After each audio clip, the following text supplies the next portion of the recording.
There's no denying it. I am a Polaroid fanboy, and I love shooting on their cameras.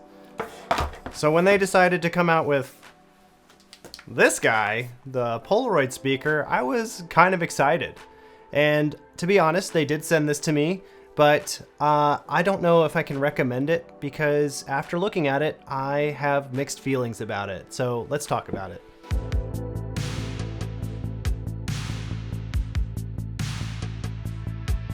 So this little colorful beauty is the Polaroid P2. It's one of 4 different Polaroid cameras you can get. They're all sorts of weird, funky colors. When I heard Polaroid was coming out with speakers, I was kind of like, well, that's a weird departure. All right, we'll see what you do.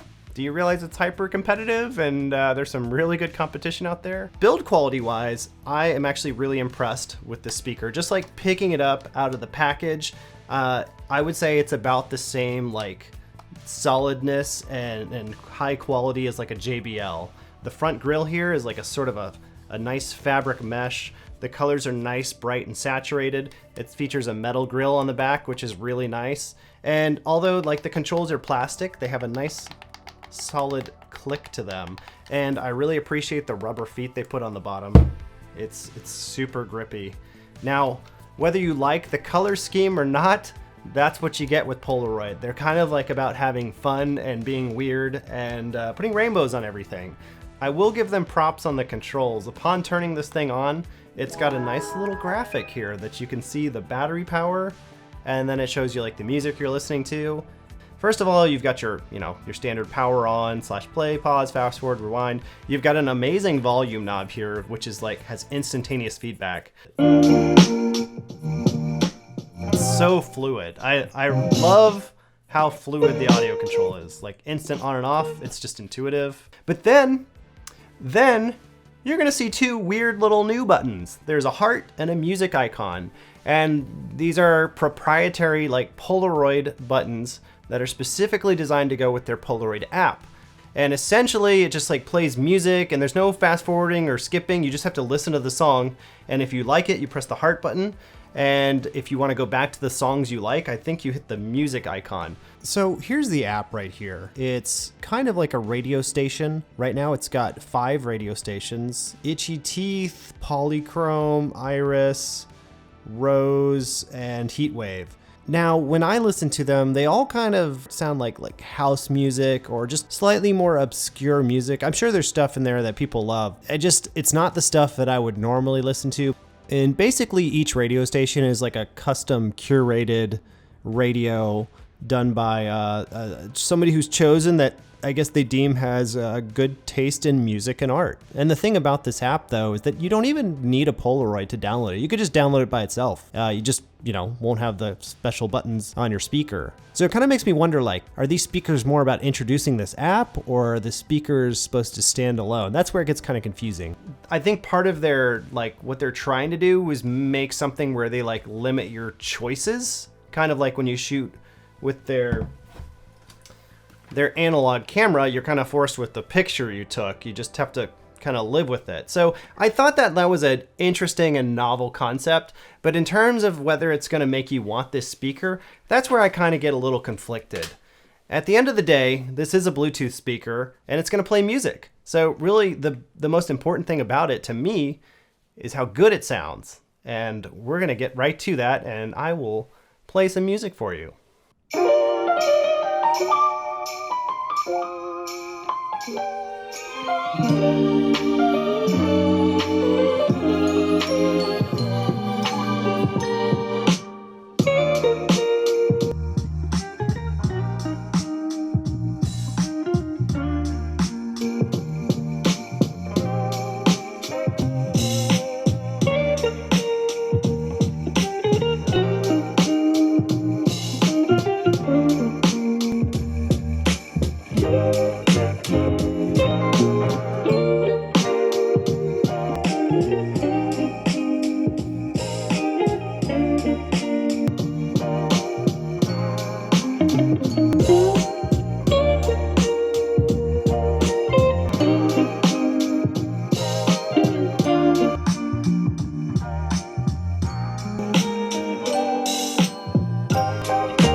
while it sounds fine, it doesn't really impress me. There doesn't feel like there's a lot of soul in the music, like adequate at best.